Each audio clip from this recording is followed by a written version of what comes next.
So ovarian sys అంటే ఏంటి?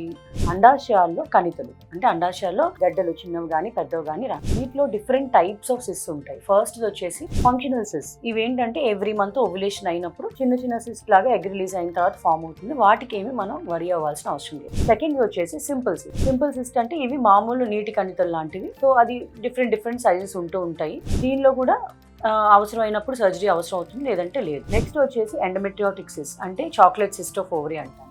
ఆ తర్వాత హెమరేజిక్ సిస్ట్ అంటే లోపల బ్లడ్ కలెక్షన్ ఉంటుంది అనమాట. ఆ కణితిలో బ్లడ్ కలెక్ట్ అయి ఉంటుంది, దాన్ని హెమరేజిక్ సిస్ట్ అని అంటాం.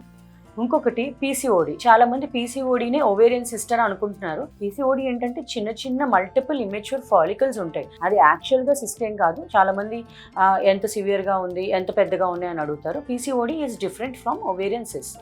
నెక్స్ట్ వచ్చేసి సాలిడ్ ట్యూమర్స్ అనమాట. అంటే గడ్డలు కొంచెం హార్డ్గా ఉంటాయి, కణితలు హార్డ్గా ఉంటాయి. వాటిలోనే క్యాన్సర్ ఉంటాయి అండ్ నాన్ క్యాన్సరస్ కణితలు కూడా ఉంటాయి.